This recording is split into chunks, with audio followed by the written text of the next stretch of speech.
Hello everyone, welcome you all at Lokesh Sir Unlimited Study Zone physics के paper number 1 revision में आप सभी का स्वागत है। क्वेश्चन नंबर 22 पर हम आ गए हैं। सेक्शन सी आज से स्टार्ट कर रहे हैं और आइए देखते हैं आज के इंपॉर्टेंट क्वेश्चंस। तो सबसे पहले हम क्वेश्चन नंबर 22 आपके सामने ले रहे हैं। क्वेश्चन नंबर 22 यहाँ पे दिया है 3 मार्क्स में।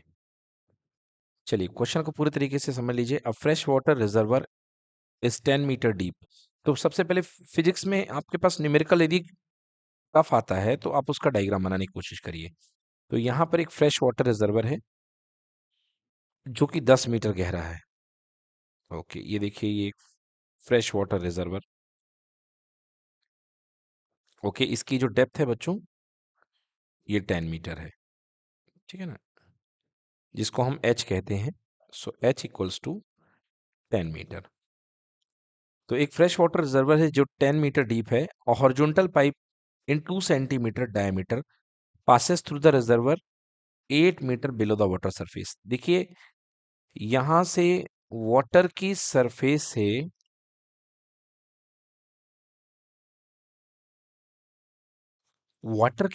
से क्योंकि 10 मीटर का टोटल है, 8 मीटर गहराई पे यहां पे एक पाइप लगा हुआ है। राइट बेटा, यहां पे एक पाइप लगा हुआ है। ठीक है, मतलब ये जो गैप है ये कितने मीटर है? 8 मीटर। और जमीन से हाइट इसकी कितनी है? 2 मीटर। तो 8 मीटर पे एक पाइप लगा हुआ है और यहां से एक पाइप जा रहा है। इस पाइप का जो डायमीटर है वो 2 सेंटीमीटर है। This is the diameter. Right,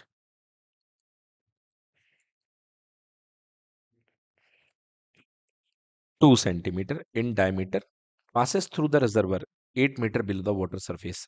Plug secures the pipe opening. देखिए यहां पर एक प्लग लगा हुआ है या कह लीजिए एक वॉल्व लगा हुआ है। ठीक है बेटा, a plug secures the pipe opening at a certain time the plug is removed. मतलब ये कहा जा रहा है कि किसी समय इस प्लग को हटा लिया जाता है। मतलब पानी भला भल जाने लगता है फुल स्पीड में। ठीक है ना, अब कह रहा है यदि पानी भला भल जाने लगेगा तो कितना पानी, हाउ मच वॉल्यूम, पानी जो है 1 आवर में ये यहां से भाग जाएगा, बाहर चला जाएगा। मतलब आपको निकालना है वॉल्यूम इन 1 आवर। राइट, आपको निकालना है वॉल्यूम इन 1 आवर। चलिए निकालते हैं। देखिए इसको कैसे निकालेंगे। सबसे पहले हमें यहां पर हमको वेलोसिटी निकालनी पड़ेगी। जैसे ही प्लग रिमूव करोगे तो ये पानी यहाँ का यहाँ पे एंटर करेगा। बताइए करेगा कि नहीं करेगा? तो यहाँ पर जैसे ही पानी यहाँ से एंटर करेगा तो उस पानी की कोई ना कोई वेलोसिटी होगी। तो आपको पता होगा कि यहाँ से गुजरने वाले पानी की वेलोसिटी को हम क्या बोलते हैं? Velocity of efflux. एफ्लक्स बोलते हैं, राइट। तो वेलोसिटी ऑफ एफ्लक्स का फॉर्मूला लगता है v is equals to √2g h। ठीक है बच्चों, सो ये वेलोसिटी ऑफ फ्लक्स का फॉर्मूला होता है। तो यहां पर आप वैल्यू पुट कर दें, कितना आ जाएगा? √2, जी की वैल्यू 9.8। और एफ्लक्स की हाइट बेटा हमेशा ऊपर से ली जाती है, याद रखिएगा। आमतौर पर दो नीचे से होती है हाइट, बट एफ्लक्स में हाइट ऊपर से होती है। Right, so this is equals to 8। तो सॉल्व कर लीजिए बेटा इसको।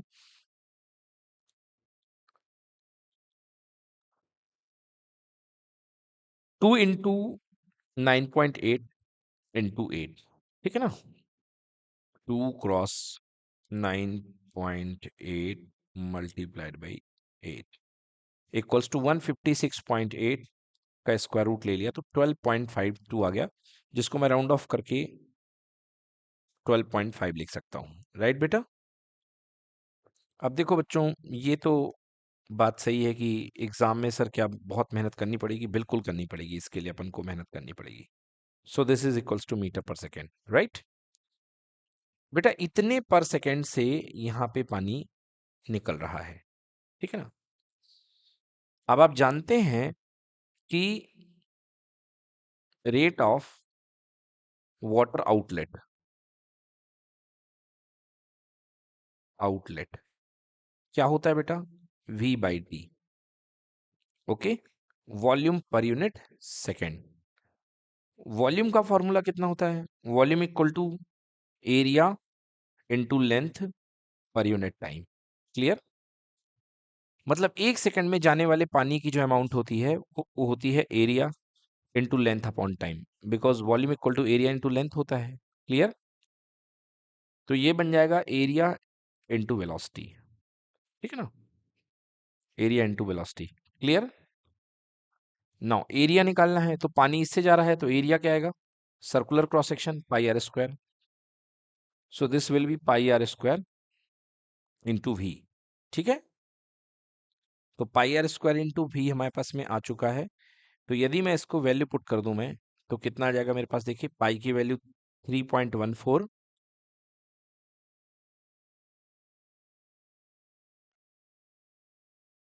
Into radius.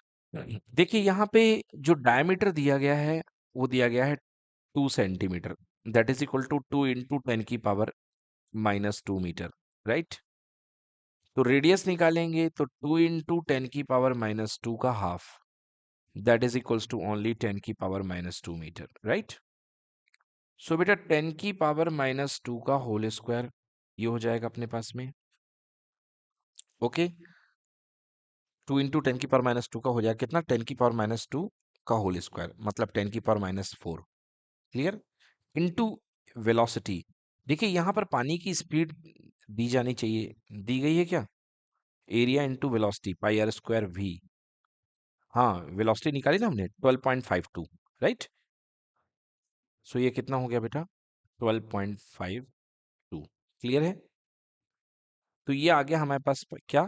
वॉल्यूम पर यूनिट टाइम इक्वल्स टू, बेटा इसको सॉल्व कर देते हैं। देखिए 3.14 है, ठीक है, इंटू 10⁻⁻⁴, इंटू कितना हो गया? 12.52। क्लियर है? ये एक सेकंड में पानी का आउटपुट है कि एक सेकंड में कितना पानी बाहर जा रहा है। हमको कितना निकालना है? तो V इक्वल्स टू कितना हो जाएगा? V equal to 3.14 into 10⁻⁻⁴ into 12.52। Clear है बच्चों? अब यहाँ पे देखिए 1 आवर के लिए हमको वॉल्यूम निकालना है ना, इंटू टी हो जाएगा, सॉरी, टी की वैल्यू पुट करनी। अब 1 आवर के लिए, फॉर 1 आवर कितने सेकंड होते हैं बच्चों? 3600 सेकंड, 3600 सेकंड। और हमको सेकंड में यहाँ पुट करना पड़ेगा क्योंकि एसआई वैल्यू चल रही है। सो बेटा फाइनल वैल्यू आ जाएगी 3.14 into 10⁻⁻⁴ into 12.52 into 3600। Right? Clear हो जाएगा ये? तो चलिए अब इसको सॉल्व कर लेते हैं। अब देखिए 10⁻⁻⁴ को हम यदि चाहें तो 2 जीरो न्यूट्रलाइज कर लें इससे। ठीक है ना? तो यदि मैं 2 जीरो न्यूट्रलाइज कर लूं तो ये मेरे पास बचेगा V equal to 3.14 into 12.52 into 36 into 10⁻⁻²। Because -4 थे तो 3600 के 2 जीरो से 2 जीरो राइट शिफ्ट हो गए। समझ पाए आप कि नहीं समझ पाए बच्चों? भाई 2 जीरो मतलब 10⁻², और 10⁻⁻⁴, तो 2 कट गए तो 10⁻⁻² बच गया। ओके, सो चलिए वैल्यू निकाल लेते हैं अब इसकी फाइनल। वॉल्यूम 1 घंटे में कितना ये डिस्चार्ज आउट करेगा देखते हैं। 3.14 मल्टीप्लाइड बाई 12.52। ओके, सॉरी 12.52, हाँ ठीक है 12.52 है, मल्टीप्लाइड बाई 36 इक्वल्स टू इतना आ गया है। ओके, एंड डिवाइडेड बाई हमको करना पड़ेगा 10⁻⁻², मतलब डिवाइड बाई 100, क्योंकि 10⁻⁻² का मतलब होता है 1/100। So divide by 100। आंसर कितना आ रहा है? 14.1526। तो इसको यदि मैं राउंड ऑफ करूं तो ये 14.2 हो जाएगा। ओके, या 14.15 या 14.2, तो करेक्ट इसका आंसर कितना आ गया? 14 point how much 15 metre cubic will be the answer, right. तो चलिए चेक करते हैं इसका आंसर हम अपने आंसर शीट से। तो इसका आंसर है,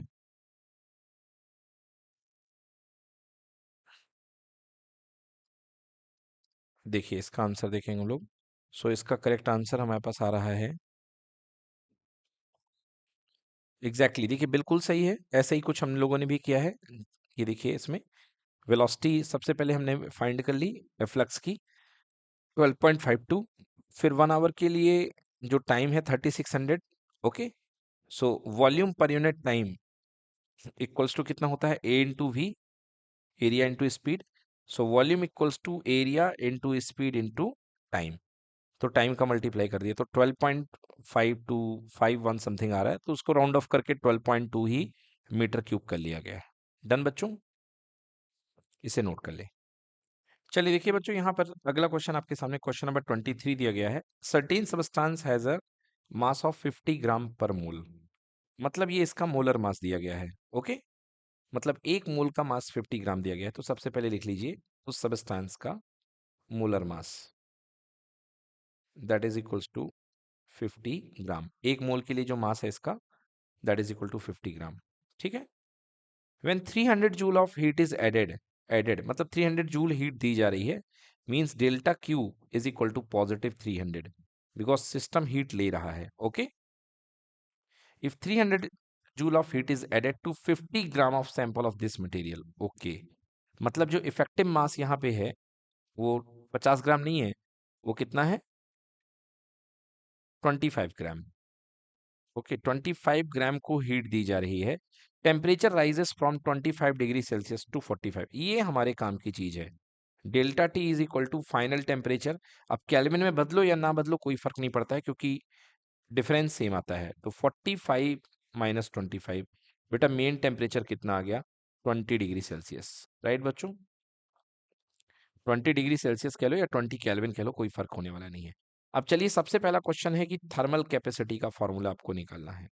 तो थर्मल कैपेसिटी का फॉर्मूला क्या होता है बेटा, m into c, right. Thermal capacity कितना होता है बेटा, m into c capacity. Okay, thermal capacity है ना, या heat capacity, that is equals to m into c, right. तो यहां पर आपको थर्मल कैपेसिटी का फॉर्मूला निकालना है। अब देखिए कैसे निकालेंगे, आप जानते हैं डेल्टा क्यू इक्वल्स टू होता है given mass into specific heat into change of temperature. Clear. तो यहां से आपको mc की वैल्यू रोक लेनी है। तो m into C equals to delta Q divide by delta T. Okay बच्चों, delta Q upon delta T आपको यहाँ पे फाइंड करना है। ठीक है, तो डेल्टा क्यू आप यहाँ पर इस सैंपल के लिए कितनी हीट दे रहे हैं इसको, 300 जूल। देखिए ये जो पूरा आप प्रोसेस कर रहे हैं इस मोलर मास के लिए नहीं कर रहे हैं, ये पूरी प्रोसेस आप किसके लिए कर रहे हैं बेटा, 25 ग्राम के लिए। ठीक है ना। तो डेल्टा क्यू आपने कितना दिया है बेटा, 300 जूल पॉजिटिव में, और चेंज इन टेम्परेचर कितना है बेटा, 20 डिग्री सेल्सियस। ओके, तो 20 डिग्री सेल्सियस तो जीरो से कैंसिल हो गया। तो आंसर कितना आ गया बेटा, 15 जूल, ठीक ना, पर डिग्री सेल्सियस, पर डिग्री सेल्सियस। तो ये बेटा पहली आ गई आपकी वैल्यू, हीट कैपेसिटी या thermal capacity, right. So this is thermal capacity. Thermal capacity के फॉर्मूले से डायरेक्ट निकल गई। अब इसके बाद आपसे पूछा गया है स्पेसिफिक हीट कैपेसिटी। चलिए स्पेसिफिक हीट कैपेसिटी निकाल लेते हैं। तो स्पेसिफिक हीट कैपेसिटी का फॉर्मूला सी आप जानते हैं, है ना। So delta q is equals to होता है m into c into delta T. तो यहां से c को रोक लेंगे तो कितना आ जाएगा, q upon m delta T, right. तो c की वैल्यू निकाल देते हैं, c equal to delta Q.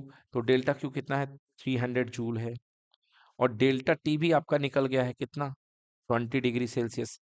बस यहाँ पे मास आना है, तो मास की एसआई वैल्यू आपको रखनी पड़ेगी। मास यहाँ कितना दिया है, 25 ग्राम। तो 25 ग्राम को किलोग्राम बदलिए, तो 25 डिवाइड बाई 1000, तो डिवाइड पलट करके कहाँ चला जाएगा, ऊपर। और ये बन जाएगा किलोग्राम। एग्जैक्टली। चलिए, तो ये जीरो से ये जीरो क्या हो गया, कैंसिल हो गया है। और 25 से कितने बार बेटा, 40 बार चला जाएगा। और ये कितने बार हो जाएगा बेटा, 20 बार। तो 23 × 60 और ये हो गया बेटा 600। तो C equal to 600 joule per kilogram per degree Celsius, right. तो बेटा ये आ गई आपकी स्पेसिफिक हीट की value, joule per kilogram per degree Celsius. Okay okay. अब नेक्स्ट क्वेश्चन आपसे पूछा जा रहा है मोलर। मोलर मतलब एक मोल के लिए, मोलर मतलब एक मोल के लिए, राइट। तो देखिए, molar heat capacity, molar heat capacity of the sample. अब आपने फॉर्मूला पढ़ा होगा, delta q is equal to m c delta T. Okay, more better इसको आप एस लिखते थे उस समय बेटा। ये जो एस था उसको हम बोलते थे ग्राम स्पेसिफिक हीट। क्या बोलते थे, ग्राम स्पेसिफिक हीट। बट आपको मोलर स्पेसिफिक हीट निकालना है तो उसके लिए फॉर्मूला क्या होता था, delta q equal to m की जगह आता था म्यू। कितना आता था, mu. Okay, mu s delta T, right. तो म्यू एस डेल्टा टी ये बना करता था। तो इसी सब्सटेंस की मोलर स्पेसिफिक हीट आपको निकालना है, ठीक ना। तो चलिए, 25 ग्राम के लिए कितने मोल प्रेजेंट है, सबसे पहले आपको नंबर ऑफ मोल निकालने पड़ेंगे। तो number of mole equals to, देखिए पहले यहां से थोड़ा सा मैंने गलती कर दी यहाँ पे बेटा, म्यू के साथ सी यूज होता है जब भी मोल की बात आती है। ग्राम स्पेसिफिक हीट के लिए सिंबल एस यूज होता है, एंड मोलर स्पेसिफिक हीट के लिए सिंबल सी यूज होता है, राइट बच्चों। तो बेटा यहाँ पे आपको सबसे पहले नंबर ऑफ मोल निकालने पड़ेंगे। तो number of mole equal to given mass upon molar mass. तो बेटा गिवन मास यहाँ कितना है, 25 ग्राम। और गिवन मास 25 ग्राम, एंड इसी चीज का मोलर मास कितना दिया गया है, 50 ग्राम, राइट। तो how many moles are there, 1/2 moles are there. तो यहाँ पे 1/2 मोल्स दिए गए हैं। तो पहले हमको किसकी वैल्यू चाहिए, सी की वैल्यू चाहिए। तो C is equals to delta Q divided by mu delta T. Okay, so delta Q की वैल्यू 300 था ना, हाँ 300 joule upon number of mole is how much, number of mole आपको दिया गया है कितना, नंबर ऑफ मोल आपको आ गया है 1/2। तो 1/2 को 0.5 लिख सकते हो, या एक काम करो 1 यहाँ कर दो और 2 यहाँ ऊपर भेज दो और यहाँ लिख दो मोल, जिससे यूनिट भी आ जाएगी। एंड चेंज इन टेम्परेचर हमारे पास कितना आ चुका है, चेंज इन टेम्परेचर आ चुका है 20 degree Celsius, right, 20 degree Celsius. तो बेटा 2 से ये 10 बार कट गया, और 10 से कितने बार कट गया बेटा, ये 30 बार। तो आंसर आ चुका है 30 जूल पर मोल पर डिग्री सेल्सियस, राइट। सो बेटा ये होगा इसका करेक्ट आंसर, 30 जूल पर मोल पर degree Celsius. This is the correct answer. Okay, तो तीनों पार्ट हमारे आ चुके हैं, नोट कर लें इन्हें। चलिए नेक्स्ट क्वेश्चन देखते हैं बच्चों। Question number 24, a three-wheeler start from rest accelerate uniformly with 1 meter per second square on a straight road for 10 second. ठीक है ना, मतलब 10 सेकेंड के लिए ये यूनिफॉर्मली एक्सेलरेट होता है, यूनिफॉर्मली, ठीक है ना, 1 मीटर पर सेकेंड स्क्वायर से। और आपको यहाँ पर ग्राफ प्लॉट करना है, distance covered during nth second, 1 2 3 up to dot dot dot dot dot versus second के लिए। तो इस क्वेश्चन को करने के पहले मैं आपको पहले फॉर्मूला डिराइव करके बताता हूँ। Distance travelled in nth second. Okay, so अभी हमारा जो टॉपिक यहाँ पे हम कवर कर रहे हैं वो पहला है, हम फॉर्मूला बनाएंगे, distance travelled in nth second. ठीक है बच्चों, अभी तक आप ये जानते हैं कि कोई ऑब्जेक्ट यदि है, उसकी इनिशियल वेलोसिटी u है, अगर उसकी u इनिशियल वेलोसिटी है तो वो n सेकंड में या t सेकंड में कितना चल रहा है विद एन एक्सेलरेशन a। तो आपके पास फॉर्मूला होता है s equal to u t plus half a t square, given time में, है ना, t सेकंड में कितना चल रहा है। अगर मैं बात करूंगा यहाँ पे कि कोई ऑब्जेक्ट n सेकंड में कितना चल रहा है, तो आप बोलेंगे यू एन प्लस हाफ ए एन का स्क्वायर, ठीक है ना। बट आप समझिए, अब मैं आपका टाइम के साथ आपको डिस्प्लेसमेंट दिखा रहा हूं। देखिए यहां से टाइम यदि शुरू हुआ है t इक्वल टू 0 से लेके t इक्वल टू 1, ठीक ना, इसको n इक्वल टू 0 से लेके n इक्वल टू 1 भी बोलते हैं, ठीक है। तो t इक्वल टू 0 से लेके t इक्वल टू 1 तक में जो चली गई दूरी होती है, दिस इज कॉल्ड एस वंथ या एस फर्स्ट, फर्स्ट सेकंड में, क्योंकि पहला सेकंड शुरू कहां से हुआ, जीरो के खत्म होने के साथ ही, और खत्म कहां पे हुआ, जहां पे 1 आ गया, राइट। अब अगर आप t इक्वल टू 1 से लेके t इक्वल टू 2 सेकंड तक की दूरी निकालेंगे, तो बताइए ये क्या कहलाएगा, ये कहलाएगा S2 नहीं कहलाएगा, ये कहलाएगा S सेकंड कहलाएगा, राइट। क्योंकि जैसे क्रिकेट मैच में फर्स्ट ओवर खत्म होता है और 1.1 पे दूसरा ओवर चल रहा होता है, ये सुनो, सेकंड में ही काउंट होता है, ऐसे ही ये जो डिस्टेंस है सेकंड में ही काउंट होगी। ऐसे ही ये जो डिस्टेंस है 2 से लेकर के 3 के बीच में, ये बेटा एस थर्ड कहलाएगा। क्या कहलाएगा ये, एस थर्ड, मतलब थर्ड सेकंड में आपने कितना चला है, तीसरे सेकंड में, राइट। अब फर्क समझ लीजिए, यदि आप बात करेंगे S2 की, तो बेटा S2 पूरा ये निकलेगा 2 सेकंड तक। देखिए हिंदी में दो चीजें हैं, 2 सेकंड तक, ये है S2, और दूसरा है 2 सेकंड में, दूसरे सेकंड के अंदर, okay. So this is called S second, S second, ठीक है ना। बेटा ये टोटल यहां से लेकर के यहां तक कहलाएगा S3, मतलब 3 सेकंड तक चली गई डिस्टेंस। तीसरे सेकंड तक जो डिस्टेंस होगी बेटा वो कौन सी होगी, वो यहां से यहां के बीच में होगी, दूसरा सेकंड शुरू होने से लेकर के तीसरा सेकंड शुरू होने तक, राइट, सॉरी, दूसरे सेकंड खत्म होने से तीसरा सेकंड शुरू होने पर, राइट बच्चों। और यदि मैं आपसे पूछूंगा कि एस थर्ड मुझे बताओ कि तीसरे सेकंड में कितनी चली गई है, तो आप क्या मुझे इसे S3 माइनस S2 बोल सकते हैं, कि 3 सेकंड तक की डिस्टेंस माइनस अगर 2 सेकंड तक की डिस्टेंस कर दोगे तो आपके पास में एस थर्ड आ जाएगा, यस और नो। तो यदि मैं आपसे कहूं एस nth निकालने के लिए, तो nth सेकंड में चली गई दूरी, so that is equal to s n, n तक में कितना चले हो और उससे एक पहले वाले में कितना चले हो, राइट, यस और नो। तो उससे ये फॉर्मूला हमारा डिराइव हो जाएगा Sn - Sn - 1। तो Sn का फॉर्मूला कितना होता है, देखिए एस टी होता है टी सेकेंड में ut plus half a t square, okay. तो Sn कितना हो जाएगा बेटा, सो देखिए बेटा क्या होगा, Sn इक्वल टू हो जाएगा ut plus half a t square, तो ये बन जाएगा un प्लस हाफ ए इंटू एन का स्क्वायर, बिकॉज यहाँ पे टाइम n है, राइट। अब यही डिस्टेंस आप n - 1 सेकेंड में अगर ट्रेवल करोगे अप टू n - 1 सेकेंड, ठीक ना, तो कितना हो जाएगा u इंटू गिवन टाइम कितना हो जाएगा n - 1 प्लस 1/2 a n - 1 का स्क्वायर, राइट। चलिए इसको ओपन कर दीजिए, तो un प्लस हाफ ए N square minus u bracket में n - 1, ये माइनस मल्टीप्लाई हो जाएगा प्लस के साथ, तो -1/2 a n - 1 का स्क्वायर, क्लियर बच्चों। Now un plus half a n square minus u का multiply minus un plus u -1/2 a n - 1 का स्क्वायर।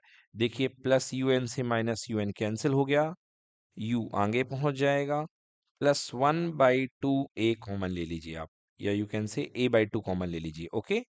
तो ब्रैकेट के अंदर क्या बच गया, ब्रैकेट के अंदर बच गया n स्क्वायर माइनस n - 1 का whole square.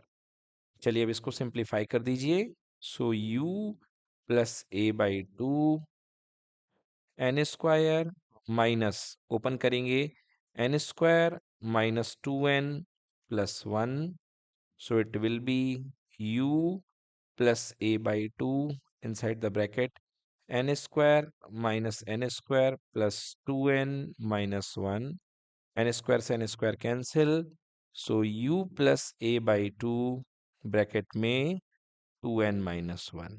So this is your nth second में चली गई distance u plus a by two 2n-1, right. अब इसमें पर्टिकुलर सेकेंड रखते जाइए एंड पर्टिकुलर सेकेंड पे आंसर निकालते जाइए nth सेकेंड में ट्रेवल की गई डिस्टेंस का। क्लियर बच्चों?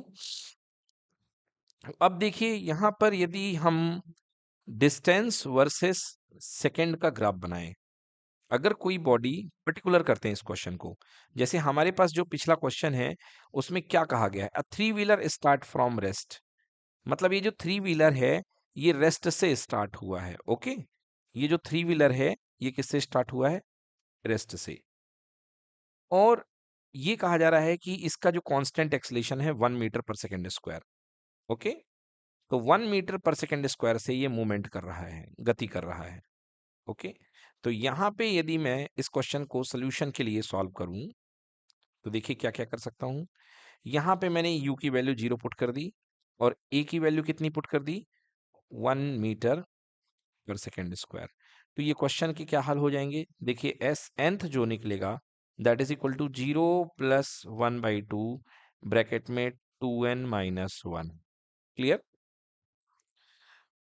सो एस nth इक्वल टू हो जाएगा 1/2 का मल्टीप्लाई 2n में करिए, सो 1/2 इंटू 2n-1/2। तो 2 से 2 क्या हो जाएगा, कैंसिल हो जाएगा। सो एस nth का जो रिलेशन आएगा हमारे पास that is equal to n-1/2। अब यदि मैं ग्राफ बनाऊंगा तो देखिए क्या होगा, स्ट्रेट लाइन ग्राफ जाएगा। क्यों? क्योंकि ये एस nth है और n की डिग्री 1 है। जब भी डिग्री 1 होती है तो ग्राफ कैसा जाता है, straight line, right.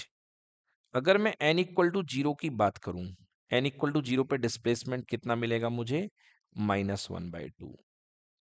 Yes, n equal to 1 पे मुझे जो डिस्प्लेसमेंट मिलेगा वो कितना मिलेगा, -1/2। तो ग्राफ जो है निगेटिव डिस्प्लेसमेंट के लिए प्रैक्टिकल नहीं होगा।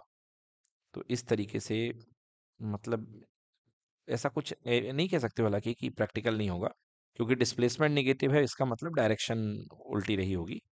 ऐसा कुछ नहीं है जरूरी कि आप नहीं कह सकते। ओके, तो ये देखिए एस nth है, एस n इक्वल टू 0 पर, 0 सेकेंड पर इनिशियल पोजीशन इसकी कितनी रही होगी, -1/2। ठीक है, और इसके बाद ये स्ट्रेट लाइन ग्राफ बढ़ता जाएगा, राइट बच्चों। तो यदि मैं इसका ग्राफ देखूं तो कुछ इस तरीके से इसका ग्राफ आ रहा है, ये देखिए। ओके,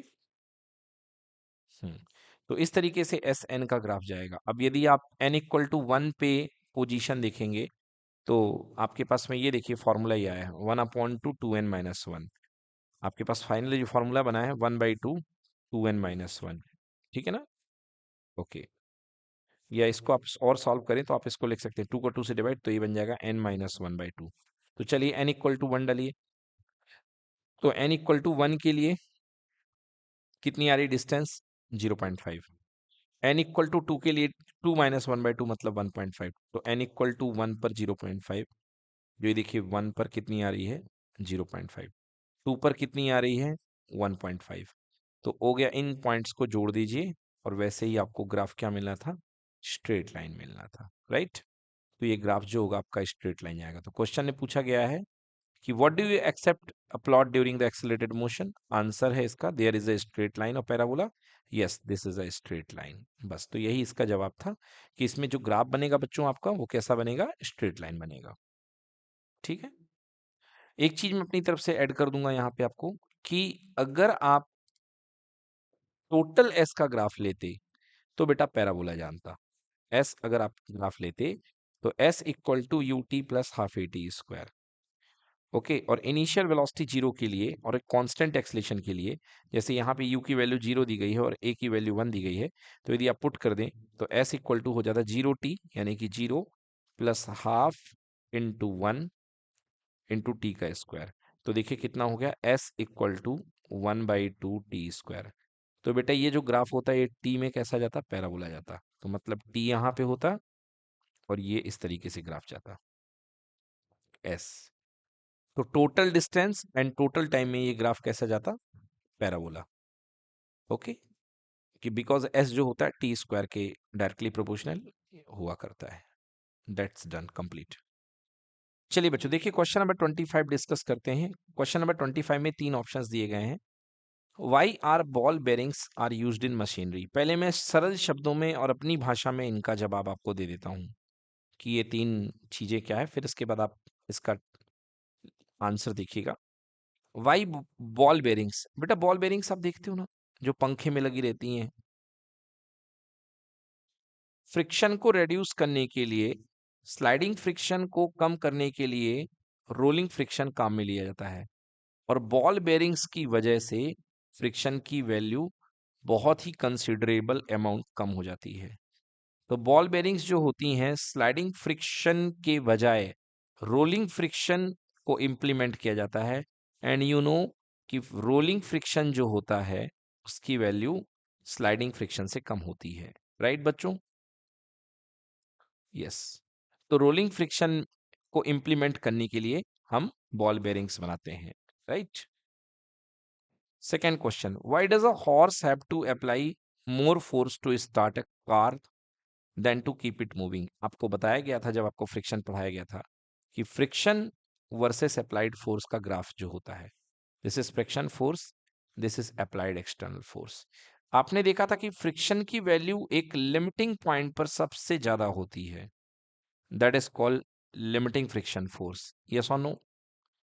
उसके बाद फ्रिक्शन कम हो जाता है, बिल्कुल ठीक उसी तरीके से कि जब एक बक्सा आपके घर में रखा होता है कार्टून का, और आप इसको हटाने के लिए जी तोड़ कोशिश कर रहे होते हैं, ठीक है ना, और आप बोलते हैं कि जोर लगा के ऐसा, फिर एकदम से एक मोमेंट आता है कि वो बहुत जोर का फोर्स लगता है, और फिर इसके बाद जैसे ही ये हट जाता है तो आपकी स्थिति आराम वाली हो जाती है। फिर आप चिल्लाते हैं सबको, हटो हटो हटो हटो, सामने से हटो। क्यों? क्योंकि आपको उतना फोर्स फिर से नहीं लगाना है। तो मतलब एक पोजीशन आती है बेटा लिमिटिंग फ्रिक्शन फोर्स की, उस समय फ्रिक्शन फोर्स की सबसे ज्यादा वैल्यू निकलती है, और वो अप्लाइड फोर्स की मैक्सिमम वैल्यू के इक्वल हुआ करता है। राइट? स्टैटिक फ्रिक्शन की मैक्सिमम वैल्यू। क्लियर हो गया? हाँ, तो लिमिटिंग फ्रिक्शन फोर्स जो होती है फ्रिक्शन की मैक्सिमम वैल्यू है। इसलिए फोर्स को हॉर्स को लिमिटिंग फ्रिक्शन को ओवरकम करने के लिए सबसे ज्यादा फोर्स लगाना पड़ता है। Right? Rather to keep it moving. ठीक है। हाँ, और दूसरी चीज ये भी है कि शुरुआत में चक्के को रोल कराना है तो कहीं ना कहीं हल्का सा स्लाइड प्रेजेंट होगा, बट उसके बाद क्या आ जाएगा वो बेटा, कंटिन्यूअसली रोलिंग फ्रिक्शन में आ जाएगा। तो रोलिंग फ्रिक्शन की वैल्यू जो हो जाएगी कम हो जाएगी। समझ में आया? तो शुरुआत में थोड़ा सा स्टैटिक फ्रिक्शन सब में ही होता है, क्योंकि चक्के को घुमाने के लिए कहीं ना कहीं तो उसे स्लाइड करना ही है शुरुआत में। क्लियर? चक्के के बॉटम पार्ट को स्लाइड ही मान लो, तो शुरुआत में वो स्लाइडिंग फ्रिक्शन आएगा, उसके लिए लिमिटिंग फ्रिक्शन को ओवरकम उसको क्रॉस करना पड़ेगा, तभी वो काइनेटिक फ्रिक्शन में पहुंचेगा। एनुअल लिमिटिंग फ्रिक्शन जो होती है वो काइनेटिक फ्रिक्शन से ज्यादा होता है। Last part, what is the need of banking of brakes. तो आपको बताया था मैंने बेटा कि जब बड़े तेज रफ्तार मोड़ में गाड़ियां खुद अपने friction sorry centripetal force provide करने के लिए, ठीक है, उनके हम टायर्स का सहारा नहीं ले सकते हैं, नहीं तो टायर्स उनके घिस जाएंगे बहुत ज्यादा अमाउंट में। क्लियर है? तो यहाँ पर हमको, अब जैसे साइकिल सवार होते हैं तो वो तो अपने आप को झुका लेते हैं, मगर गाड़ियां अपने आप को झुका नहीं पाती हैं, इसलिए हम क्या करते हैं, रोड को बैंक कर देते हैं। राइट? जिससे कि हमें क्या मिल जाता है, इधर की तरफ का कंपोनेंट मिल जाता है। जैसे टोटल रिएक्शन फोर्स आर गया, तो इधर पे टूट जाएगा आर कॉस थीटा, और इधर पे टूट जाएगा आर साइन थीटा। तो नॉर्मल रिएक्शन का एक कंपोनेंट सेंटर की तरफ ब्रेक हो जाता है, जिसकी वजह से रिक्वायर्ड सेंट्रिपिटल फोर्स गेन हो जाता है। क्लियर हुआ? तो नॉर्मल रिएक्शन का एक कंपोनेंट जो होगा वो सेंटर की तरफ टूट जाएगा, हॉरिजॉन्टल कंपोनेंट। क्लियर? और वही horizontal component centripetal force provide करेगा। राइट बच्चों? तो इस वजह से हमारा हम बैंकिंग ऑफ ट्रैक किया करते हैं। ठीक है? मतलब एक तरीके से बैंकिंग ऑफ ट्रैक में जान लीजिए कि गाड़ी का ये वाला हिस्सा थोड़ा सा ऊपर रहेगा क्योंकि चक्के थोड़े से उठे हुए रहेंगे, और गाड़ी का ये वाला हिस्सा जो है दूसरा वाला, वो थोड़ा सा नीचे रहेगा। राइट? अगर आपने हाईवे में किनारे की तरफ गाड़ी लगाई है एकदम से, तो आप देखे होंगे गाड़ी इधर की ओर झुकती है, मतलब एक तरफ के दरवाजे पे लोग लदे रहते हैं। राइट? हाँ, क्योंकि इधर का उठाव ज्यादा रहता है बाहर तरफ का, और अंदर तरफ का कम रहता है। ठीक? Yes, so this is called banking of brakes. मैंने आपको रेसर कार की बैंकिंग भी दिखाई थी। बहुत हाईली बैंक रोड रहते हैं रेसिंग कार्स के। ठीक है ना? और वो 500-500 की स्पीड में बिना कुछ कमी करे सीधे बैंक रोड पे मुड़ जाती हैं। Right? Yes, so this is the concept for banking. Done. अब देखिए बच्चों, ये इसके सिस्टमेटिक आंसर कि हम बॉल बेरिंग्स का यूज क्यों करते हैं। By using ball bearings between the moving part of the machinery, the sliding friction get converted into the rolling friction। यही बात हमने आपको बताई कि जो स्लाइडिंग फ्रिक्शन होता है ये रोलिंग फ्रिक्शन में कन्वर्ट हो जाता है। The rolling friction is much smaller than sliding friction. This reduces the power dissipation। इसके कारण पावर डिसिपेशन कम हो जाती है एंड लॉसेस कम हो जाते हैं। सेकेंड पॉइंट आपने बोला था कि हॉर्स जो होता है एकदम से स्ट्रॉन्ग फोर्स क्यों लगाता है। When the horse cart is stationary, the muscular force provided by the horse is used to overcome static friction as well as provide acceleration to the cart.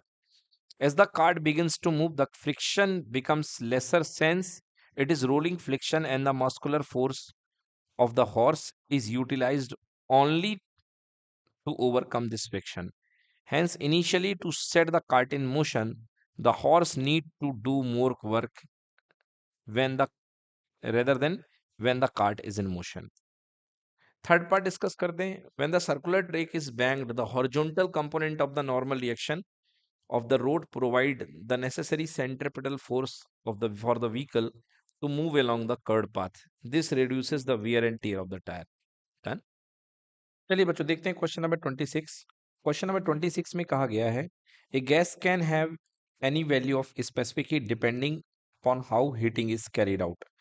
तो मतलब यहाँ हीटिंग के डिफरेंट मोड के लिए हमको अलग अलग मोड के लिए स्पेसिफिक हीट की वैल्यू बतानी है। Specific heat different depending how heating is carried out, मतलब बच्चों अलग अलग हीटिंग मोड के लिए हमको स्पेसिफिक हीट बतानी है। ठीक है? चलिए बच्चों, आप जानते हैं कि स्पेसिफिक हीट का जो मेन फॉर्मूला होता है वो किस तरीके का हुआ करता है। Delta q is equals to mu c into delta T. Right? ये होता है। अब इसको तो आप छोड़िए, अब इसको रख लीजिए। अब स्टार्ट करते हैं हम सबसे पहले स्पेसिफिक हीट की वैल्यू। तो C is equals to delta Q upon mu delta t. ठीक है ना? अब हम डिफरेंट डिफरेंट थर्मोडायनेमिक प्रोसेस के लिए हम आपको स्पेसिफिक हीट की वैल्यू निकलवाएंगे। सबसे पहले है एट कांस्टेंट टेम्परेचर, या कहना चाहिए for isothermal process. For isothermal process.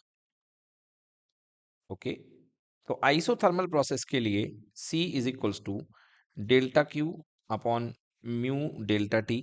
आप जानते हैं कि आइसोथर्मल प्रोसेस में टेम्परेचर चेंज नहीं होता है, तो change in temperature equal to कितना, zero. So this is equals to infinity. तो याद रख लीजिए कि आइसोथर्मल प्रोसेस की स्पेसिफिक हीट कैपेसिटी कितनी होती है, जीरो होती है। राइट? या स्पेसिफिक हीट जो होती है, स्पेसिफिक हीट है ना, कितनी होती है, जीरो होती है। क्लियर? ओ सॉरी, इन्फिनिटी बोलना था मुझे, जीरो बोल गया। Okay, this is equals to infinity. Clear? Second process की बात करते हैं फॉर आइसोथर्मल प्रोसेस।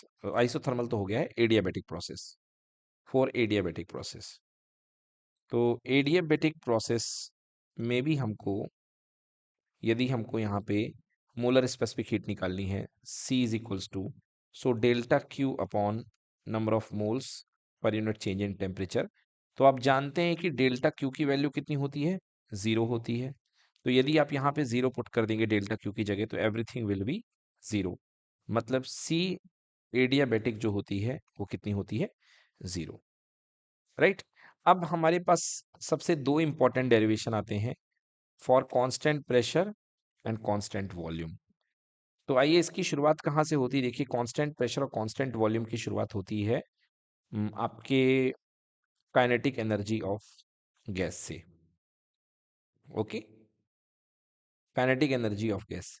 बच्चों, आप जानते हैं कि किसी गैस की काइनेटिक एनर्जी जो होती है वो यू हुआ करती है। Okay, kinetic energy of gas जो होती है वो यू हुआ करती है। और यू इज इक्वल्स टू, आपको बताया था हमने कि यू इज इक्वल्स टू, किसी गैस की पहले काइनेटिक एनर्जी आप लिख लो, फिर आपको बाद में यू समझ में आएगा। तो kinetic energy of a gas के E is equals to 3 RT 3/2 RT। Right, ये किसी गैस की काइनेटिक एनर्जी होती है। This is called molar kinetic energy. Right, एक मोल के लिए, एक मोल के लिए यहाँ पे गैस की काइनेटिक एनर्जी होती है 3 RT, ठीक है ना, बाई 2। क्लियर। अगर हम डिग्री ऑफ फ्रीडम एफ की बात कर रहे हैं, so kinetic energy is equals to f degree of freedom के लिए, क्योंकि ये मोलर काइनेटिक एनर्जी किसके लिए होती थी, मोनो एटॉमिक गैस के लिए, क्योंकि मोनो एटॉमिक गैस की डिग्री ऑफ फ्रीडम 3 होती थी। और वैसे कितनी हो जाएगी, 1/2 FRT। ठीक है बच्चों, चलिए अब थर्मोडायनेमिक्स के फर्स्ट लॉ से आप आ जाइए। थर्मोडायनेमिक्स का फर्स्ट लॉ होता है कि delta q is equals to delta u plus delta डब्ल्यू। राइट, थर्मोडायनेमिक्स के फर्स्ट लॉ से delta q is equals to delta u plus delta डब्ल्यू। अब यदि आप बात करें delta q equals to delta u plus p delta v, अब यदि इस कंडीशन को हम कन्फाइंड कर दें फॉर कांस्टेंट वॉल्यूम।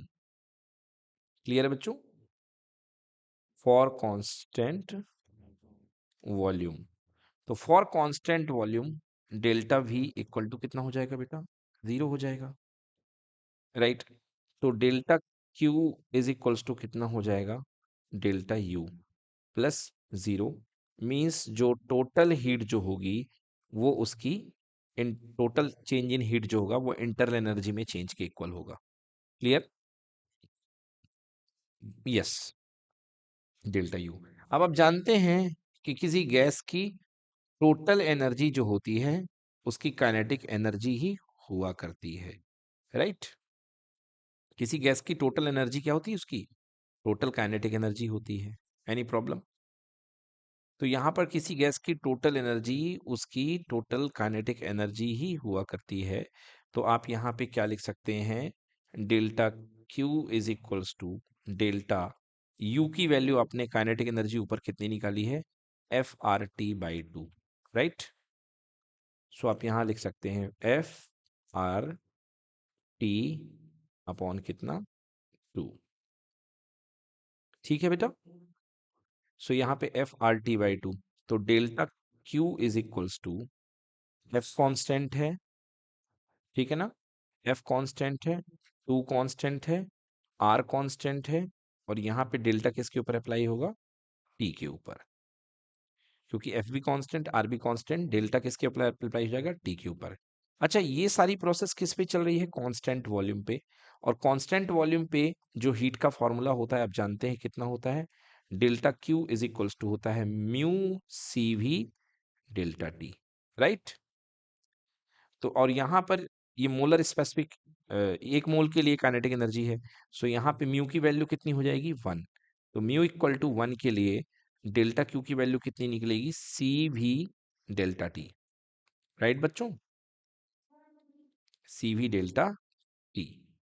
तो यहाँ डेल्टा क्यू की वैल्यू रख दीजिए, तो डेल्टा क्यू कितना आ जाएगा, C we delta T equals to F upon 2 R delta T.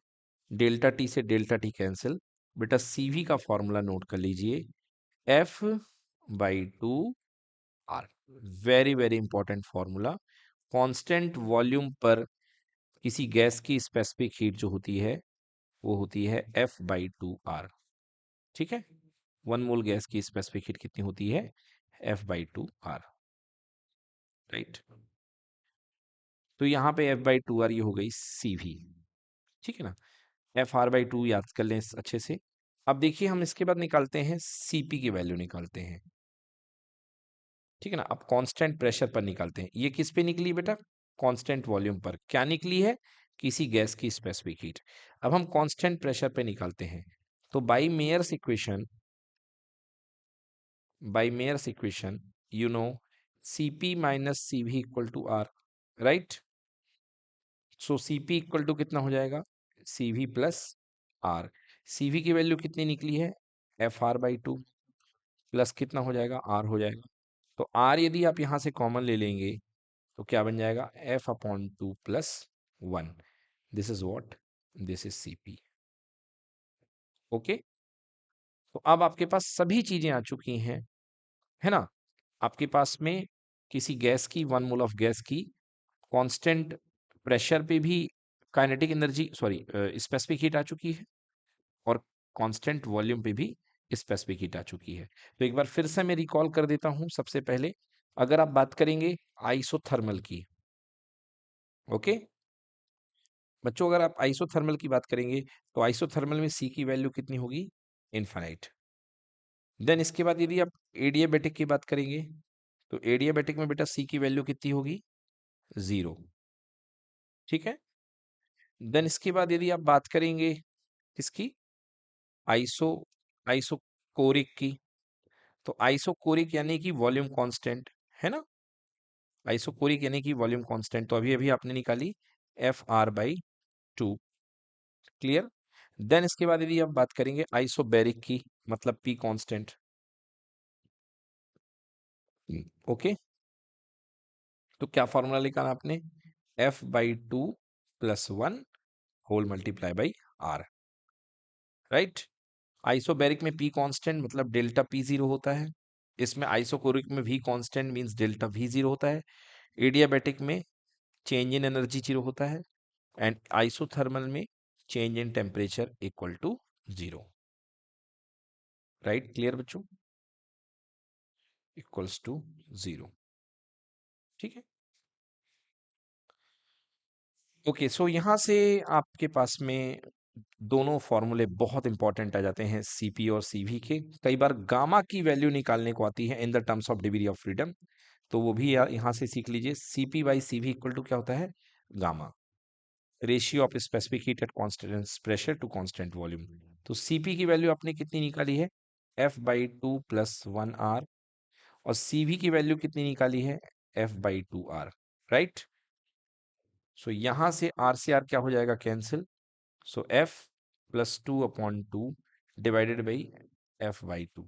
To से टू कैंसिल। बच्चों नोट कर लीजिए, F plus two whole divided by F distribute कर दीजिए। So F by F plus two by F, answer is one plus two by F. बेटा ये gamma की वैल्यू आ गई। Gamma is equals to C P by C V, right? Note कर लें। तो बच्चों ये एक एक्स्ट्रा डेरिवेशन मैंने यहाँ पे नीडफुल था तो बता दिया है। अब आइए क्वेश्चन नंबर 26 को शॉर्ट फॉर्म में देखते हैं।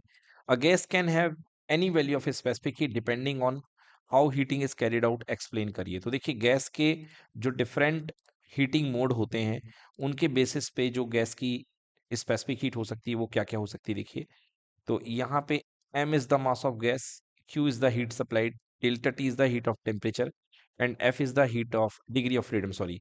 इतने पैरामीटर के बेसिस पे जो अलग अलग स्पेसिफिक हीट होती हैं, देखिए तो सबसे पहले Cp, जो आपको हमने भी बताया अभी डिराइव करके, Cp is equal to f by two plus one r. Then Cv is equals to only f by two are, right? Isothermal के लिए C is equal to infinity, and adiabatic process के लिए C equal to zero. Clear? So clear हो रहा है कि अलग अलग तरीके की हीटिंग के लिए, अलग अलग तरीके के पाथ के लिए, किसी भी सब्सटेंस के लिए जो C की वैल्यू होती है वो अलग अलग आती है, दैट इज डिफरेंट। चलिए बच्चों देखिए नेक्स्ट क्वेश्चन है question number 27, 100 kilogram guns fires a ball 1 kilogram horizontally from a cliff of 500 metre. तो देखिए सबसे पहले आपके पास में यहाँ पे 500 मीटर का एक क्लिफ है, मतलब ऊंचाई से इस बॉल को इस गन से इसको फायर किया जा रहा है। सो 100 किलोग्राम गन फायर से बॉल, तो यहाँ पे एक गन लगी हुई है जो कि 500 मीटर की ऊंचाई पे है। ओके, ये ग्राउंड है बच्चों, मान लो 100 kilogram gun fire a ball of 1 kilogram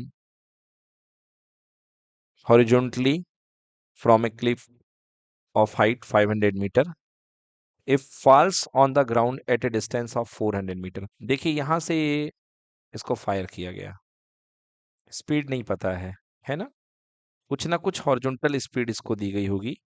अब ये यहां से आकर के ये यहां पर धाम से एक बॉल को इसने फेंका है। ठीक, ये जो डिस्टेंस यहाँ पर ट्रेवल की है इसने बेटा हॉरिजॉन्टली, ये 1 किलोमीटर, सॉरी 400 मीटर है ना। ठीक है, क्लियर। और यहां से जो बॉल फायर हुआ है, the mass of the ball m is equals to कितने किलोग्राम है, 1 किलोग्राम है। ठीक, बॉटम ऑफ द क्लिफ से ये जो गोला है 400 मीटर की दूरी पर जाकर के गिरा है, मतलब इसका हॉरिजॉन्टल रेंज कहा जाता है। आपको बताना है कि बताइए बॉल की हॉरिजॉन्टल वेलोसिटी क्या होगी। ठीक है, सॉरी बॉल की नहीं, गन की, गन की रिकॉइल वेलोसिटी क्या होगी, ये सीन आपको बताना है। ठीक है, तो कंजर्वेशन ऑफ मोमेंटम लगेगा यहाँ पे बिल्कुल, क्योंकि फायर करने के बाद का मोमेंटम जो होगा वो कंजर्व रहेगा, राइट। तो find the required velocity of the gun, आपको गन की रिक्वायर्ड वेलोसिटी यहाँ पर कैलकुलेट करनी है। ठीक है ना बेटा। अब देखिए प्रॉब्लम यहाँ पे ये है कि आपको यहाँ से गन जिस वेलोसिटी से फायर हो रही है या गोला जिस वेलोसिटी से जा रहा है, ये भी आपको पता नहीं है, बट आपको ये पता है कि ये हॉरिजॉन्टली 400 मीटर ट्रेवल कर रहा है। क्लियर। देखिए सबसे पहले हमें यहाँ पे हमको इसका यू निकालना पड़ेगा कि बेटा ये किस वेलोसिटी से फायर किया जाएगा, हमको सबसे पहले यू निकालना पड़ेगा, राइट। और यू निकालने के लिए हमें पहले तो आपको टाइम फाइंड करना पड़ेगा। अब देखिए इसको ऐसा समझिए कि बेटा यहाँ पर दो वेलोसिटी हैं इस प्रोजेक्टाइल की, एक ये है यू एक्स, एक है यू वाई। तो यू एक्स डायरेक्शन की वेलोसिटी यू है और यू एक्स डायरेक्शन में कोई भी एक्सेलरेशन काम नहीं कर रहा है क्योंकि हॉरिजॉन्टली कोई फोर्स नहीं है, राइट। बट बेटा एक्स वाई डायरेक्शन में जो है ग्रेविटेशनल फोर्स काम कर रहा है।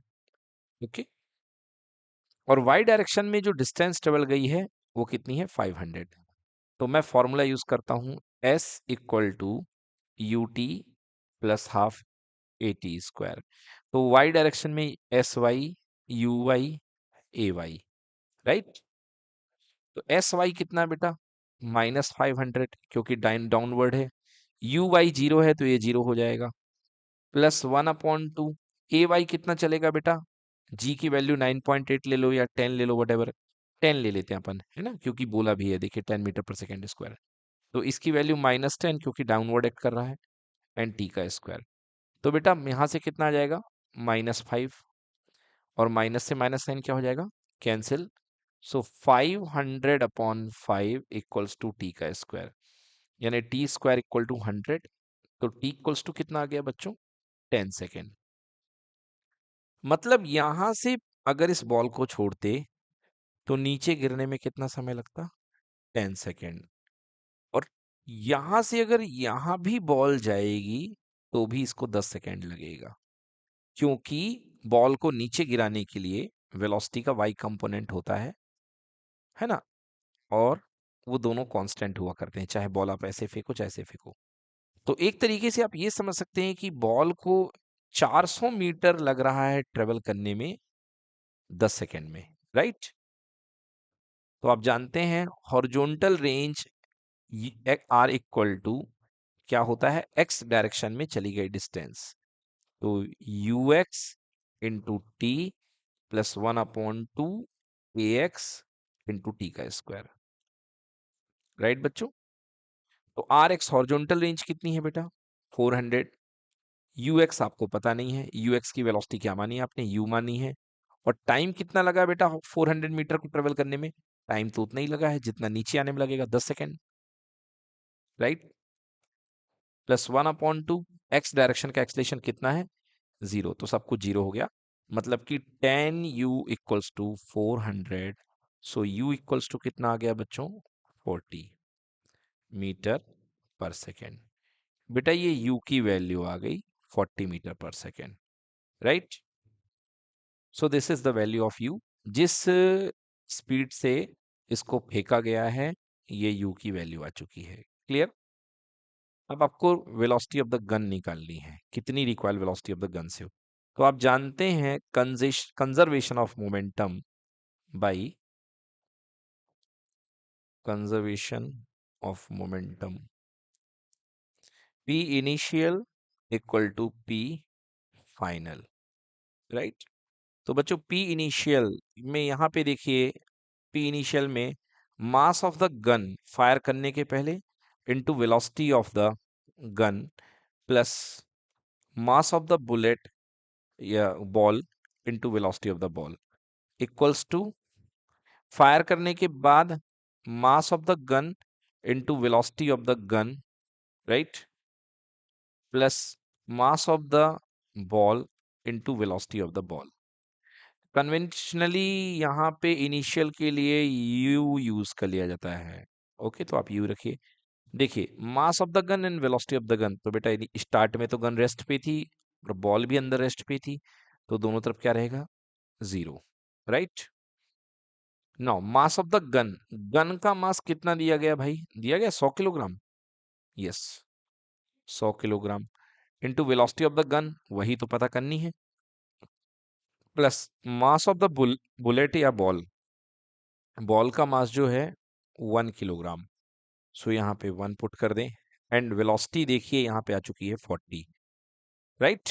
तो यहाँ पे 40 पुट कर दें, तो 100 VG equals to -40, so VG equals to -40/100, right? So कितना, 0 0 cancel, -2/5, -2/5, that is equals to -0.4 metre per second. अब बच्चों माइनस क्यों आया है, क्योंकि गोला जो गन से फायर हो रहा है वो आगे जाएगा बॉल, मगर गन कहाँ जाएगी, पीछे की ओर। तो इसलिए अगर गोले की स्पीड पॉजिटिव है तो गन की रिकॉइल स्पीड क्या होगी, निगेटिव होगी, राइट? सो निगेटिव साइड जो है वो शो कर रहा है कि पीछे की ओर जा रही है, so this is called recoil velocity of the gun, -0.4 metre per second. Done. तो ये क्वेश्चन जो था बहुत प्यारा क्वेश्चन, और ये मिला जुला कंसेप्ट था कंजर्वेशन ऑफ मोमेंटम का एंड प्रोजेक्टाइल मोशन का, राइट बच्चों? ओके, तो ये भी इसका सोल्यूशन यहाँ पे देख लीजिए आप लोग, उसी तरीके से दिया है। क्वेश्चन नंबर 27, ये 27,500 नहीं है, 27वां question. 500 metre is the distance and 400 metre इसका हॉरिजॉन्टल रेंज है। तो वैसा ही किया, पहले टाइम निकाला गया, देन इसके बाद में distance equal to speed into time लगा दिया, क्योंकि यूनिफॉर्म मोशन में फॉर्मूला ही लगता है। Then V G equals to आ गया है -0.4 metre per second. Done. Okay, चलिए नोट कर लीजिए। तो देखिए बच्चों, अगला क्वेश्चन हमारे पास दिया गया है, क्वेश्चन नंबर 28। देखिए क्वेश्चन क्या कह रहा है, the manual of a car instruct the owner to inflate the tyre to a pressure of 200 kilo pascal. फिर 3 क्वेश्चन यहाँ पे दिए गए हैं बारी बारी से, आइए इन क्वेश्चंस को करते हैं। तो सबसे पहले देखिए यहाँ पे 200 किलो पास्कल क्या होता है। देखिए ये कार का टायर है, तो कार के टायर के अंदर जो प्रेशर मेंटेन करना है बेटा, जो अंदर का नेट प्रेशर है, that is called gauge pressure, और इसको कितना मेंटेन करना है, 200 kPa, राइट बेटा। 200 किलो पास्कल जो है ये टोटल प्रेशर आपको अंदर का मेंटेन करना है, ठीक। अब क्वेश्चन कहना, what is the recommended gauge pressure. तो बेटा जो गॉज प्रेशर हुआ करता है वही जो मैनुअल में प्रेशर होता है उसी को गॉज प्रेशर बोलते हैं। और वैसे मैंने आपको क्या बताया था, गॉज प्रेशर, गॉज प्रेशर मैंने जब बताया था आपको कि लिक्विड कॉलम में ये आपके पास कोई लिक्विड है, तो ऊपर, इसके ऊपर एटमॉस्फेरिक प्रेशर लगता है जिसको पी नॉट बोलते हो, और फिर इसके अंदर लिक्विड अगर एच हाइट तक है ना, या एच हाइट तक लिक्विड है, नीचे पूरा तक ही होगा, तो एच गहराई तक आप जो प्रेशर मापते हो इस लिक्विड का, खुद का प्रेशर जो क्रिएट होता है वो कितना होता है, एच रो जी। तो टोटल प्रेशर यहाँ जो बन करके आता है वो कितना आता है, P not plus H rho जी, ठीक है ना। तो ये जो एक्स्ट्रा प्रेशर यहाँ पे डिफरेंस आया बेटा, इसको बोलते हैं गॉज प्रेशर। क्या बोलते हैं इसको, gauge pressure. So this is P minus P naught, this is equals to H rho G. तो ये गॉज प्रेशर होता है। तो बेटा इसमें अंदर कितने का प्रेशर पड़ रहा है, 200 किलो पास्कल का। तो फर्स्ट आंसर है what is the recommended gauge pressure, तो आंसर कितना होगा, 200 kilo pascal, right. Then what is the recommended absolute pressure. अब देखिए 200 किलो पास्कल का प्रेशर तो गैस ही डाल रही है अंदर जो घरी भरी हुई है, अब उसके बाद एटमॉस्फेयर भी इसको दबा रहा है, राइट। तो टोटल प्रेशर इक्वल्स टू कितना हो जाएगा, वही एब्सोल्यूट प्रेशर जो होगा that is equals to atmospheric pressure plus gauge pressure. So this is equals to how much, ये हो जाएगा बेटा, आपको कितना दिया गया, 1 atm, है ना, वो सॉरी 1 atm होता है, और 1 atm मतलब कितने पास्कल, 101 किलो पास्कल, राइट। ठीक है बच्चों, याद रखिएगा, 1 atm मतलब होता है 1.01 इंटू 10 की पावर 5, राइट। 1 atm इंटू 10 की पावर 5। सो बेटा यदि आप इसको 101 तोड़ लेंगे तो अपॉन में 100 आ जाएगा, और 5 0 1 2 3 4 5, तो 2 0 से 2 0 कैंसिल हो गए, और 1 0 और बचा रहेगा, सॉरी, है ना। तो ये कितना हो गया बेटा, 101 मल्टीप्लाई बाई 1000 पास्कल। बेटा 1000 को क्या बोलते हैं, kilo pascal, so it will be 101 kilo pascal. तो बेटा इसमें ऐड कर दीजिए 101 kilo pascal plus gauge pressure अपना 200 किलो पास्कल है, तो बेटा टोटल कितना आ जाएगा, 301 kilo pascal. So second answer is equal to 301 kilo pascal, right. अब चलिए अगला क्वेश्चन बहुत अच्छा है, थर्ड पार्ट इसका। If after the required inflation of tyre, मतलब इतना भराने के बाद, ठीक है ना, मतलब 301 किलो पास्कल का प्रेशर मेंटेन करने के बाद एटमॉस्फेरिक लेवल पे, है ना, inflation of tyre, the car is driven to a mountain peak where the atmospheric pressure is 10% below the sea level. वहां पर जो एटमॉस्फेरिक प्रेशर है वो कम हो जाता है, ठीक है। कितने से कम हो जाता है, 10% से। तो बताइए कि टायर का गॉज कितना रीड करेगा, right. What will the tyre gauge read. तो आपको टायर का गॉज कितना रीड करेगा पहले आपको ये बताना है, क्लियर। चलिए ठीक है।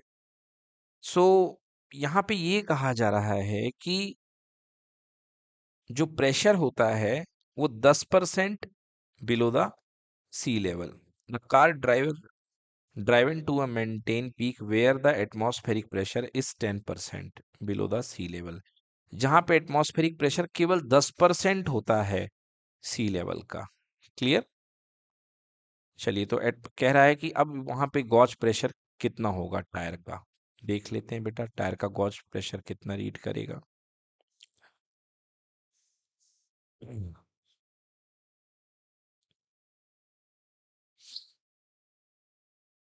देखिए बच्चों, इसको करने के लिए आप ये समझिए कि देखिए यहाँ पर जो अंदर गैस भरी हुई है वो 201 है, 200 किलो पास्कल है, और बाहर से 101 किलो पास्कल का प्रेशर पड़ रहा है। तो बेटा जो मीटर ने एब्सोल्यूट मेजरमेंट करी है उस पे कितने का प्रेशर दिखा दिया है बेटा?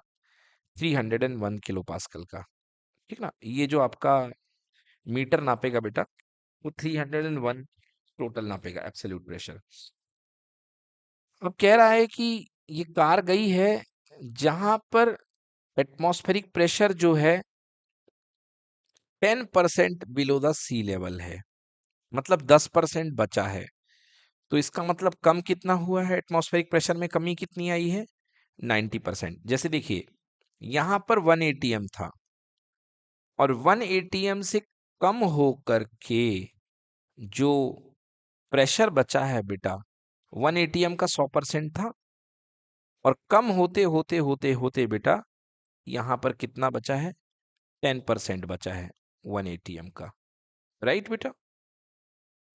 अब कहा जा रहा है कि बताइए इस पॉइंट पर जो एब्सोल्यूट प्रेशर होगा या जो टायर का जो गॉज होगा वो कितना रीड करेगा। जैसे ही वो हवा भरने का पंप उसमें लगाया जाएगा तो वो कितना रीड करेगा।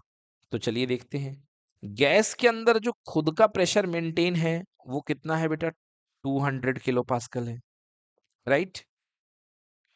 तो गैस के अंदर जो खुद का प्रेशर मेंटेन है उसमें तो कोई कमी नहीं आई है, वो तो 200 किलो पास्कल है। राइट? और अब यहाँ पे जो एटमॉस्फेरिक प्रेशर है पहले जो 100% एक्ट कर रहा था, ओके, 100% एक्ट कर रहा था कितने का? 1 एटीएम का। अब वो कितना एक्ट कर रहा है? ओनली 10%। ओनली 10%। राइट?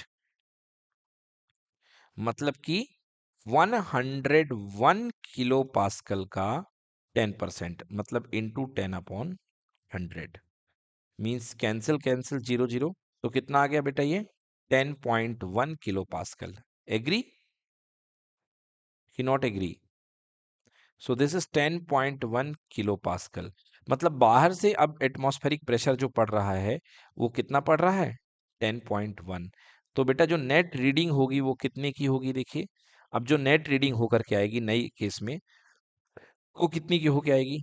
पुराना गॉज प्रेशर जो अंदर का है वो है बेटा 200, राइट, केपीए, प्लस जो बाहर से प्रेशर पड़ रहा है वो केवल कितना है? 10.1।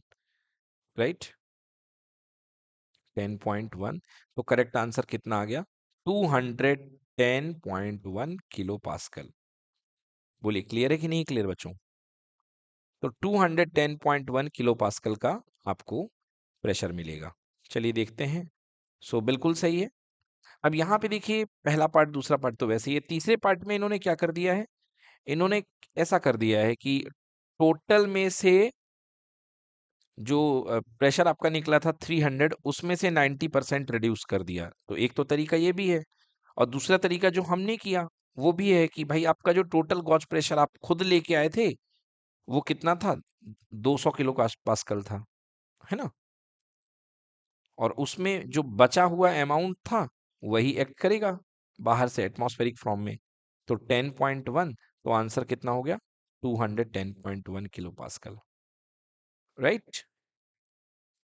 चलिए अगला क्वेश्चन है बच्चों, ब्रीफली एक्सप्लेन मैग्नस इफेक्ट। तो जब मैंने आपको बॉल को स्विंग करना बताया था तब मैंने आपको बताया था कि मैग्नस इफेक्ट किस तरीके से काम करता है ना? मैग्नस इफेक्ट का मैकेनिज्म मैंने आपको बताया था कि जो बॉल की एक सरफेस को स्मूथ रखा जाता है और बॉल की एक सरफेस को खुरदुरा रखा जाता है। ठीक है ना? तो जो बॉल की एक सरफेस होती है वो स्मूथ होने के कारण वहां से बॉल बहुत इजीली निकल जाती है, तो उसकी स्पीड क्या हो जाती है? बढ़ जाती है। तो हाई स्पीड हो जाएगी तो प्रेशर क्या हो जाएगा बेटा? लो। ओके, स्पीड हाई हो जाएगी तो प्रेशर कितना हो जाएगा? लो। और यहां पर इस बॉल की नीचे की तरफ स्पीड क्या हो जाएगी? कम हो जाएगी। ठीक है ना? तो यहाँ का प्रेशर क्या हो जाएगा? हाई। प्रेशर क्या हो जाएगा? हाई। ठीक ना? तो बॉल जो होती है हाई प्रेशर से लो प्रेशर की ओर उठने जाएगी। समझ में आ गया? सो this is called Magnus effect. तो जो बॉलर्स हुआ करते हैं वो बॉल को, इसकी रिम को कुछ इस तरीके से पकड़ा करते हैं। ये देखिए बॉल का ये ग्रिप है, इसको इस तरफ से पकड़ेंगे। अब एक तरफ का मान लीजिए इधर का बॉल स्मूथ है और उस तरफ का बॉल क्या होगा, रफ होगा। क्लियर है? तो जिस तरफ बेटा, अब जैसे मान लीजिए बॉलर उंगलियों में ऐसे पकड़ा हुआ है, इस तरफ से आपकी तरफ जो दिख रहा है वो पार्ट स्मूथ है, उस तरफ का पार्ट रफ है। ठीक है ना? तो यहाँ तरफ की इधर से जो हवा निकलेगी वो तेज रफ्तार में निकलेगी, मतलब इधर का प्रेशर क्या हो जाएगा बेटा, इधर का प्रेशर हो जाएगा लो। क्लियर? बिकॉज यहाँ इस स्पीड हाई है गेंद की, सॉरी एयर की, तो इधर प्रेशर लो है और उधर प्रेशर क्या है, हाई। तो जब ये बॉल जाएगी तो स्तंभ के पास जा करके ये बॉल जो है high pressure to low pressure, मतलब कि इधर की ओर जाएगी। क्लियर? आउटस्विंग हो जाएगी। Clear? So this is called Magnus effect. चलिए आइए इसको थ्योरेटिकली रीड कर लेते हैं। सो ये अपना मैग्नस इफेक्ट है।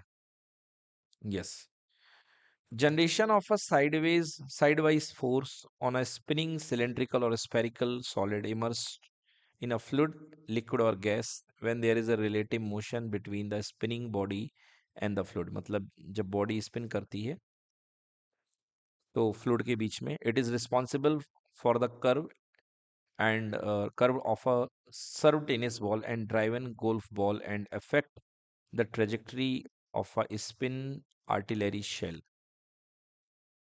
A spinning object moving through a fluid departs from its straight path because the pressure differences develop in the fluid as a result of velocity changes included by the spinning body।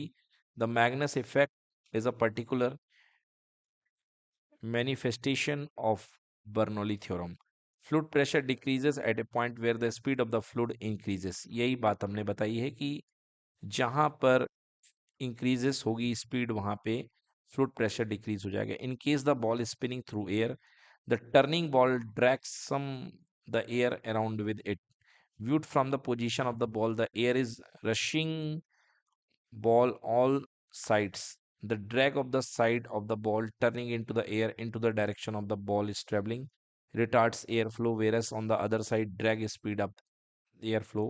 Greater pressure on the side where the airflow is slowed down forces the ball in the direction of the low pressure region on the opposite side where a relative increase of flow occurs। देखिए बहुत tough language में इसने लिखा हुआ है, तो आप हमारी लैंग्वेज फॉलो करिए जो हमने आपको ड्यूरिंग इसका चैप्टर पढ़ाया था। उस समय आपको बताई थी हमने कि जो शाइन एरिया रहता है या स्मूथ एरिया रहता है वहां पर बॉल बड़ी इजीली निकल जाती है। ठीक है ना? तो क्या हो जाता है वहां पर, बॉल बहुत इजीली निकल जाती है, तो बॉल की वहां पर प्रेशर क्या हो जाता है, स्पीड बढ़ जाती है। तो स्पीड बढ़ने से प्रेशर बढ़ जाएगा, स्पीड बढ़ने से प्रेशर कम हो जाएगा। और जो रफ एरिया होता है वहां पर बॉल की स्पीड कम हो जाएगी, तो प्रेशर क्या हो जाएगा, हाई हो जाएगा। इस तरीके से बॉल जो होती है हाई प्रेशर से लो प्रेशर की ओर मूव करती है। This is called Magnus effect. Clear? देखिए बच्चों, ये मैग्नस इफेक्ट हमने आपको इस तरीके से कुछ एक्सप्लेन किया था। आप यहाँ पे ये समझिए, देखिए ये कोई बॉल है और ये स्पिन कर रही है और ये इस तरीके से फेंकी जा रही है। राइट? क्लियर हो बच्चों?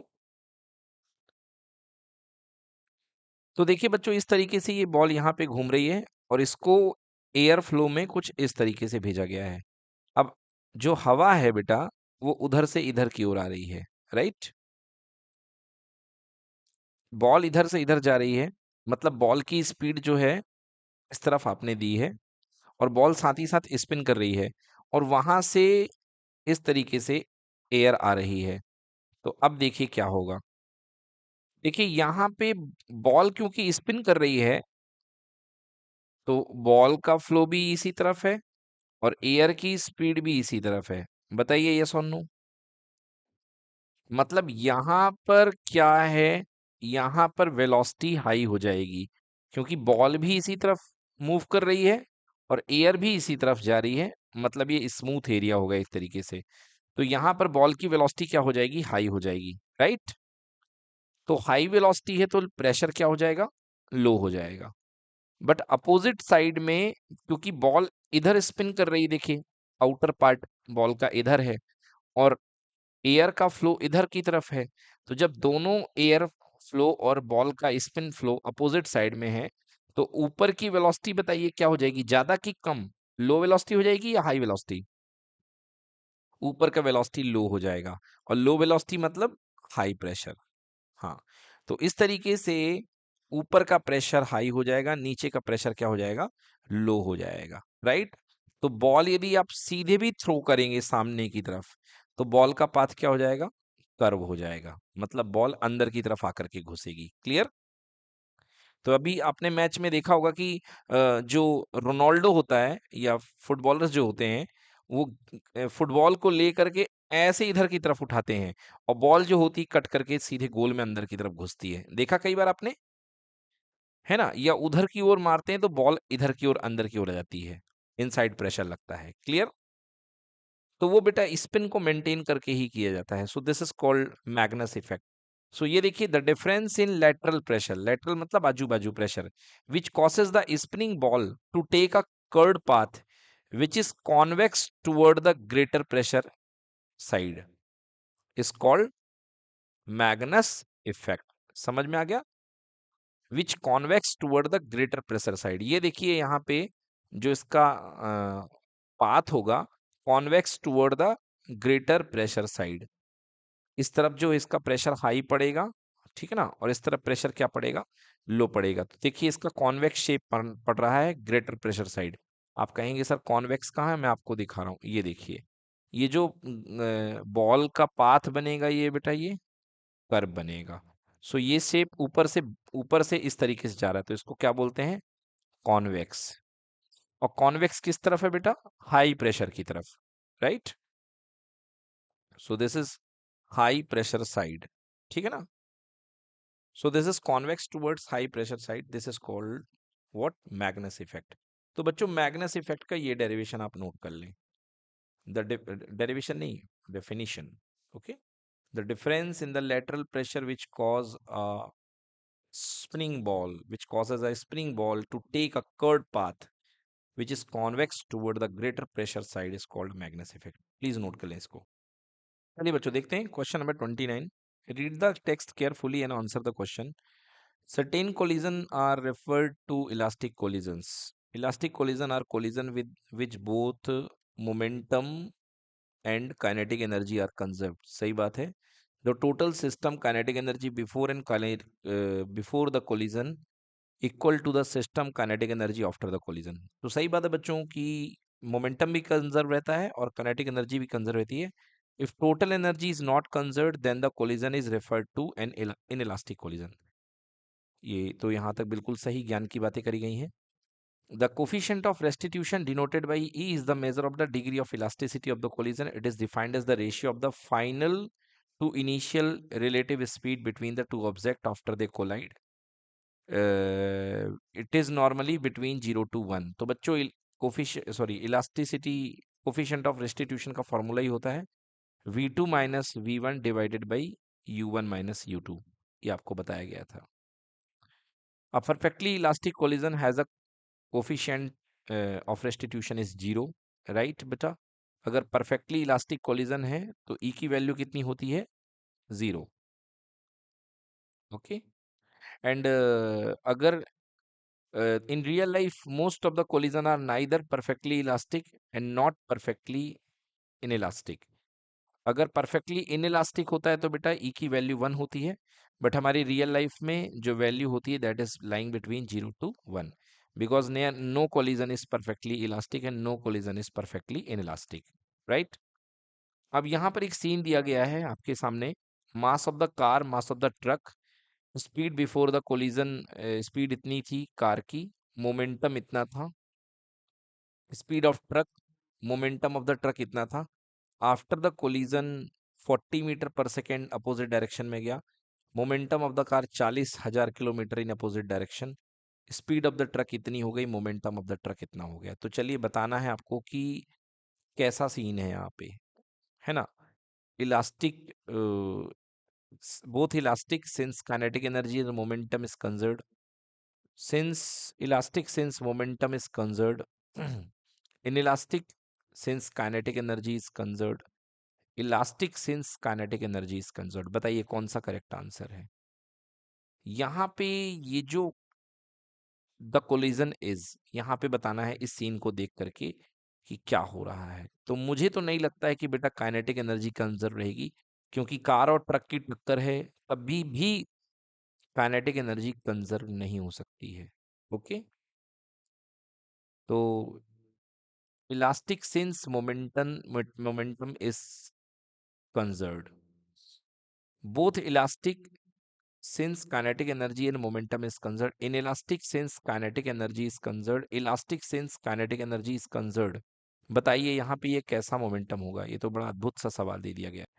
देखिए बच्चों, टक्कर से तो ये समझ में आता है कि मोमेंटम तो देखिए यहाँ पे कंजर्व होगा ही होगा। अब देख लेते हैं, चलिए मोमेंटम हम देख लेते हैं, सिस्टम इस क्वेश्चन को हम बना लेते हैं, उसके हिसाब से हम देख लेते हैं कि क्या सीन हो रहा है यहाँ पे, है ना। तो M1U1, तो एक है हमारे पास में कार है, सो M car and M truck, this is U1 and this is U2, and after the collision M car having speed V1 and M truck having speed V2। चलिए देखते हैं mass and truck before collision. Mass of the car 1000 है and इसकी जो speed है वो कितनी है? Speed of the car is 20। Mass of the car कितना है बेटा? 1000 है ना। तो इसको लिखना जरूरी है, ये 1000 kg का कार है एंड यहाँ पे जो ट्रक है that is equal to 3000 kg का ट्रक है and speed of the truck is equals to 20, right. Okay, अब momentum of the truck equal to 60,000, वो तो होगा ही बिफोर कोलिजन, क्योंकि मल्टीप्लाई कर दीजिए। तो यहाँ पर इसका मोमेंटम कितना होगा? 60,000, और इसका मोमेंटम कितना हो जाएगा? 20,000 किलोग्राम पर मीटर सेकेंड, ठीक है ना। तो यदि और इसके बाद में इसका देखिए आफ्टर, तो मास ऑफ द कार उतना ही है, स्पीड कर दी गई है 40। तो mass of the car will be 1000 and speed equal to 40 meter kilometer per hour ना, हाँ 40 मीटर पर सेकेंड, सॉरी। तो 1000 into 40, this will be 40,000। Okay, and mass of the truck equals to how much? 3000 and speed of the truck is equals to 0। Speed of the truck equal to 0। चलिए, तो condition देखते हैं यहाँ पे क्या condition आ रही है। तो यदि हम मोमेंटम चेक करें तो शुरुआत का मोमेंटम यहाँ पे कितना है? 20,000 इसका है और 60,000 इसका है। तो टकराने के पहले जो टोटल मोमेंटम हो गया वो कितना हो गया बेटा? 80,000, राइट। एंड टकराने के बाद में टोटल मोमेंटम जो है 40 metre per second in opposite direction. Okay, और speed of the truck equal to 0 हो गई है, मतलब मोमेंटम, मतलब यहाँ पर टकराने के बाद में इसका मोमेंटम हो चुका है ओनली -40,000, बिकॉज इसकी तो स्पीड 0 हो चुकी है। ओके, तो यहाँ पे मोमेंटम तो कंजर्व नहीं है इन दो केसेस में। बच्चों यहाँ पे लग रहा है कि ये जो दोनों गाड़ियां हैं एक ही डायरेक्शन में नहीं है, इसमें से एक गाड़ी कोई अपोजिट डायरेक्शन में आ रही है। तो अगर अपोजिट डायरेक्शन में आ रही है तो उसका मोमेंटम निगेटिव हो जाएगा, बिकॉज उसकी वेलोसिटी निगेटिव हो जाएगी। और 20 - 60 मतलब टोटल मोमेंटम जो हो जाएगा वो 80 नहीं होगा, वो हो जाएगा -40,000, राइट। और यहाँ पर 1000 मल्टीप्लाई बाई 40, ये भी हो जाएगा -40, मतलब मोमेंटम कंजर्व रहेगा। हाँ, तो अब सही है, मोमेंटम कंजर्व है, ठीक है। अब हम काइनेटिक एनर्जी निकालते हैं। तो काइनेटिक एनर्जी का फॉर्मूला कितना होता है बेटा? ½ mv²। तो चलिए इस सिस्टम की एनर्जी ½ mv², हम दोनों की जोड़ते हैं। तो देखिए फर्स्ट वाले का हाफ इंटू 1000 इंटू वेलोसिटी का स्क्वायर, तो वेलोसिटी कितनी हो जाएगी बेटा? 400, क्योंकि 20 का स्क्वायर 400 हो जाएगा, राइट। प्लस हाफ मास कितना हो गया अपने पास में, देखिए मास यहाँ पे हो जाएगा अपने पास में 3000 इंटू जो वेलोसिटी है वो कितनी हो जाएगी 2 का स्क्वायर यानी कि 20 का स्क्वायर 400। राइट बच्चों, अब देखते हैं इक्वल्स टू यहाँ पर total kinetic energy right side में होती कि नहीं होती है। सबसे पहले तो इसको सॉल्व कर लो। ये 500 चला गया और ये कितने बार चला गया 1500। तो कितना आ गई बच्चों काइनेटिक एनर्जी, 5 × 4 20 और 1 2 3 4, तो कितनी हो गई 2 लाख हो गई यहाँ पे। राइट, क्योंकि 2 जीरो इसके, 2 जीरो इसके और 1 जीरो इसका, तो टोटल 5 जीरो। देन प्लस 15 × 4 60 और 4 जीरो इसके, 2 3 4, तो बेटा कितना हो गया देखो यहाँ पे 80 और 4 जीरो, 1 2 3 4। राइट, ये हो गई अपने पास में इसकी काइनेटिक एनर्जी। राइट, और इसके बाद में अब हम इसकी काइनेटिक एनर्जी निकालते हैं हाफ mv² ट्रक की आफ्टर द कोलिजन। सो कितना हो जाएगा बेटा, हाफ मास कितना है 1000 इंटू वेलोसिटी का स्क्वायर, तो 40,000 का स्क्वायर बेटा, 4 का तो 16 हो जाएगा और साथ में कितने जीरो, 1 2 3 4, 5 6 7 8। ठीक है भाई, नहीं नहीं गलत कर दिया हमने, ये तो मोमेंटम था ना, मोमेंटम का स्क्वायर थोड़ा ना करेंगे, स्पीड का स्क्वायर करना है, तो हाफ mv² करना है। हाफ मास की जगह 1000 इंटू स्पीड है 40 मीटर, 40 मीटर पर सेकेंड, तो 40 का स्क्वायर 40 इंटू 40। राइट, तो 2 2 ज़ा 4, 4 2 ज़ा 8 हो जाएगा, 8 एंड 3 जीरो ये और 2 जीरो ये, 1 2 3 4 5। तो देख लीजिए टोटल एनर्जी बिफोर और टोटल एनर्जी आफ्टर इक्वल आ रही है, यानी K1 = K2। सिस्टम के पहले की एनर्जी सिस्टम के बाद की काइनेटिक एनर्जी के इक्वल है। तो बिल्कुल क्लियर हो चुका है कि ये मोमेंटम जो होगा परफेक्टली इलास्टिक होगा, बिकॉज इसमें काइनेटिक एनर्जी भी कंजर्व है एंड मोमेंटम भी कंजर्व है। बताइए क्लियर हो गया? यस। सो ये पहला क्वेश्चन यहाँ पे क्लियर हो जाता है यहाँ पे कि इलास्टिक मोमेंटम यहाँ पे है, बिकॉज यहाँ पे कैलकुलेशन से समझ में आया है कि टोटल काइनेटिक एनर्जी भी कंजर्व है और टोटल मोमेंटम भी कंजर्व है। ठीक, the constitution coefficient of restitution is the measure of, बेटा ऊपर ही आपने डायग्राम से पढ़ा है, C is the correct answer, degree of the elasticity of the collision की कितनी डिग्री होती है। राइट, कोफिशिएंट ऑफ रेस्टिट्यूशन आपको मैंने बताया था, relative velocity after the collision, बेटा हाँ, बिल्कुल सही, D option is the correct answer इसका। ठीक है ना, तो थर्ड क्वेश्चन भी हमारा हो जाता है। Yes, in real life collision बेटा ई की वैल्यू जो होती है 0 से लेके 1 के बीच में होती है। Yes, B is the correct option. Okay, तो बाकी क्वेश्चन तो बहुत सरल थे। परफेक्टली इलास्टिक के लिए ई की वैल्यू कितनी होती है 0। ओके, एंड परफेक्टली इनइलास्टिक के लिए वैल्यू कितनी होती है 1, है ना। तो for perfectly elastic and perfectly inelastic, तो परफेक्टली इलास्टिक के लिए, सॉरी सॉरी सर उल्टा बोल गया मैं, परफेक्टली इलास्टिक के लिए वैल्यू 1 होती है एंड परफेक्टली इनइलास्टिक के लिए वैल्यू क्या होती है 0 होती है। राइट, तो करेक्ट आंसर इसका कितना हो जाएगा बेटा, डी हो जाएगा। चलिए क्वेश्चन 30 देखते हैं। In a gas the particles are always in the state of random motion, all the particle move in different speed constantly, colliding and changing their speed and direction as the increases it will increase in kinetic energy. सही बात है।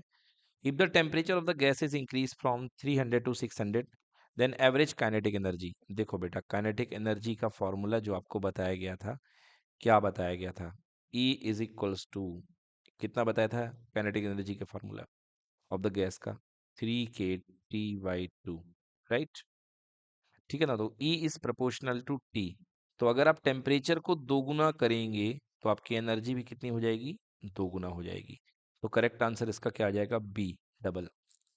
Okay, because आप temperature को 300 से 600 कर रहे हैं, मतलब क्या कर रहे हैं, डबल कर रहे हैं। राइट, क्लियर है बच्चों? तो बेटा यहाँ पे एनर्जी जो है डबल हो जाएगी, because energy is directly proportional to temperature. Right, So first question is done. What is the average velocity of the molecule of an ideal gas? Average velocity of a molecule in ideal gas. देखिए आपको बताया गया था जो average velocity होती है वो zero होती है ना। हमने आरएमएस वेलोसिटी का डेरिवेशन निकाला है, बट मैंने आपको बताया था कि एवरेज वेलोसिटी आप निकालेंगे तो एक मॉलिक्यूल अगर वी स्पीड से आगे की ओर जाता है तो उसी समय दूसरा मॉलिक्यूल वी स्पीड से पीछे की ओर जाता है। इसी के कारण हमको स्क्वायर लेना पड़ता है जिससे कि हम इसकी रूट मीन स्क्वायर वेलोसिटी ले पाए। तो average velocity of the molecule कितनी होती है बेटा? जीरो। तो इसका करेक्ट आंसर क्या होगा? Zero. Next, cooking gas container are kept in a lorry moving with a uniform speed. The temperature of the gas molecule inside will be. Cooking gas containers are kept in a lorry moving with a uniform speed. ठीक है ना? The temperature of the gas inside will. बताया जा रहा है कि अगर एक मूविंग सिस्टम में रखा गया है तो टेम्परेचर जो होगा मॉलिक्यूल्स इंक्रीज करेगा डिक्रीज करेगा। अरे भाई साहब, टेम्परेचर जो होता है उसमें कोई चेंज नहीं आएगा क्योंकि लॉरी के मूव करने का कोई इसमें इफेक्ट नहीं पड़ता है। तो करेक्ट आंसर क्या होगा? Remain same. ठीक है ना। टेम्परेचर में टेम्परेचर एक स्टेट फंक्शन होता है, राइट। हाँ, ठीक है ना। Containers, king gas containers, clear. Next है, अगला है find the ratio of average kinetic energy per molecule और ऑक्सीजन एंड हाइड्रोजन गैस। तो आपको पता है average kinetic energy per molecule 3 kT/m होता है फॉर्मूला बेटा, आपको पता होगा आपके पास में। Average kinetic energy K equal to होता है 3 kT/2m, राइट। Average kinetic energy per molecule that is equals to, ठीक है ना, 3/2 kT। के नहीं आता है यहाँ पे, के नहीं आता है। Average kinetic energy per unit molecule में R/Na। हाँ हाँ ठीक है, एम आता है, यस ठीक है। तो बच्चों कुल मिलाकर के kinetic energy is inversely proportional to mass, ठीक है ना। तो यहाँ पर average kinetic energy per molecule of oxygen, तो kinetic energy of oxygen divided by kinetic energy of hydrogen molecule. Okay, तो यहाँ पर आ जाएगा ऊपर मास ऑफ हाइड्रोजन और नीचे आ जाएगा मास ऑफ ऑक्सीजन। तो बेटा मास ऑफ हाइड्रोजन कितना होता है? 2 यूनिट। एंड ऑक्सीजन का मास कितना होता है? 16 यूनिट, बिकॉज हाइड्रोजन का मॉलिक्यूल होता है H2 एंड ऑक्सीजन का मॉलिक्यूल क्या होता है?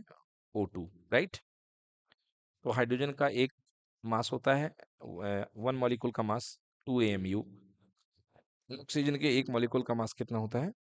16 AMU, correct. So answer will be 1:8, 1:8।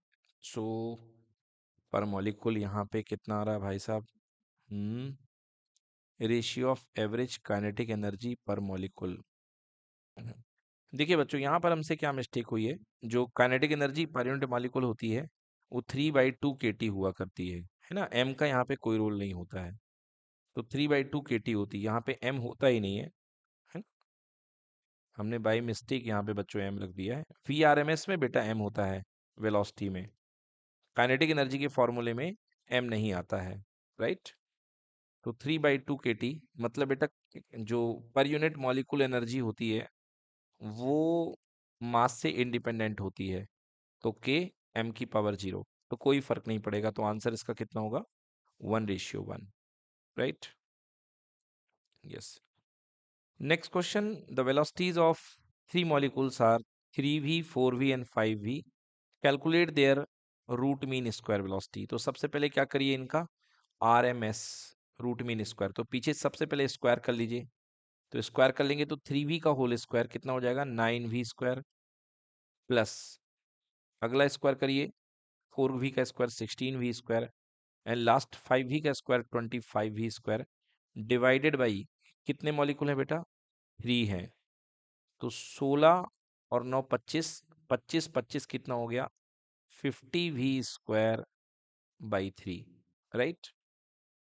और इसका आपको क्या लेना पड़ेगा बेटा, अंडर रूट। तो पहले 50/3 कर लो, 50 में 3 का डिवाइड कर लीजिए तो कितना हो जाएगा बेटा, 16 पॉइंट समथिंग आ जाएगा, आएगा बेटा। तो 16 पॉइंट समथिंग वी डिवाइडेड का अंडर रूट, मतलब जो भी आंसर आएगा वो 4 पॉइंट समथिंग आएगा, ठीक है ना। तो 4 के बहुत क्लोज आएगा, इसको सॉल्व ही करना पड़ेगा बेटा। और इसका करेक्ट आंसर आ रहा है 4.08। तो ये थोड़ा सा डिफिकल्ट क्वेश्चन है, इसमें आपको आरएमएस का फॉर्मूला लगाना पड़ेगा। चलिए इसका सोल्यूशन देखते हैं। तो इसके सोल्यूशन में भी हमको कुछ दिया नहीं है, ऐसे ही सोल्यूशन इसका दे दिया गया है 4.08। डन।